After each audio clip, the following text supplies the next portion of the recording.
മലപ്പട്ടം മടുവാപ്പുറത്ത് ഗാന്ധി സ്തൂപം തകർത്ത സിപിഎമ്മുകാർ അഭിനവ ഗോഡ്സെമാരാണെന്ന് DCC president advocate Martin George. ഗാന്ധിജിയുടെ ചിത്രമുള്ള സ്തൂപം കല്ലുപോലും ശേഷിക്കാതെ തകർത്തവരെ നിയമത്തിന് മുന്നിൽ കൊണ്ടുവരണമെന്നും മാർട്ടിൻ ജോർജ് ആവശ്യപ്പെട്ടു. മലപ്പട്ടം അടുവാപ്പുറത്ത് 2 മാസം മുമ്പ് യൂത്ത് കോൺഗ്രസ് പ്രവർത്തകർ സ്ഥാപിച്ച മഹാത്മാഗാന്ധിജിയുടെയും ദേശീയ നേതാക്കളായ ഇന്ദിരാഗാന്ധിയുടെയും രാജീവ് ഗാന്ധിയുടെയും ചിത്രങ്ങൾ ആലേഖനം ചെയ്ത സ്തൂപം അടിക്കല്ലുപോലും അവശേഷിപ്പിക്കാതെയാണ് സിപിഎം ക്രിമിനലുകൾ തകർത്തതെന്ന് DCC president advocate Martin George ആരോപിച്ചു.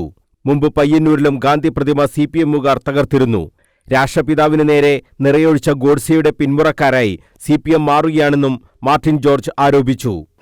ഗാന്ധിജി, ഇന്ദിരാഗാന്ധി, രാജീവ് ഗാന്ധി ഇവരുടെ 3 പേരുടെയുമുള്ള സ്തൂപമാണ് അവിടെ തകർത്തിരിക്കുന്നത്.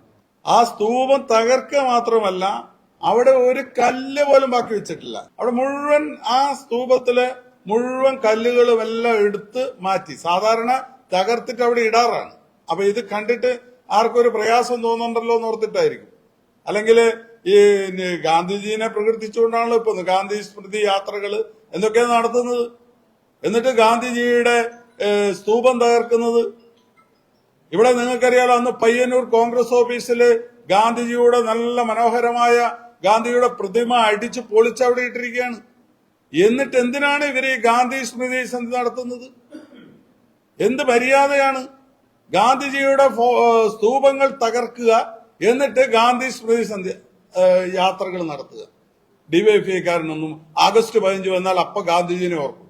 എന്നിട്ട് എന്ത് ചെയ്യുക? എന്താണ് ഉദ്ദേശിക്കുന്നത്? പറയുന്നതൊന്ന്, പ്രവർത്തിക്കുന്നതൊന്ന്, ഇതല്ല നടത്തുന്നത്. അല്ലെങ്കിൽ ബിജെപിക്കാരെ ഇപ്പോൾ ഗാന്ധിജിക്കെതിരാണ്. അപ്പൊ ബിജെപിക്കാരെ പ്രോത്സാഹിപ്പിക്കാനാണ്, അവരെ സന്തോഷിപ്പിക്കാനാണോ? സിപിഎം ശക്തി കേന്ദ്രങ്ങളിൽ മഹാത്മാഗാന്ധിയുടെ ആശയാദർശങ്ങളെപ്പോലും അവർ ഭയപ്പെടുന്നതിന്റെ ഉദാഹരണമാണ് മലപ്പട്ടത്ത് ഉണ്ടായത്.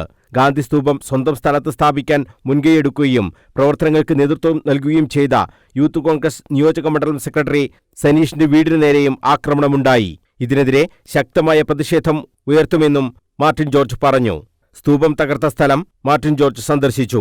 റിജിൽ മാക്കുറ്റി, KC ഗണേശൻ, KP ശശിധരൻ, ശ്രീജേഷ് കൊയിലേരി എന്നിവരും മാർട്ടിൻ ജോർജിനൊപ്പം ഉണ്ടായിരുന്നു. News bureau, Kannur.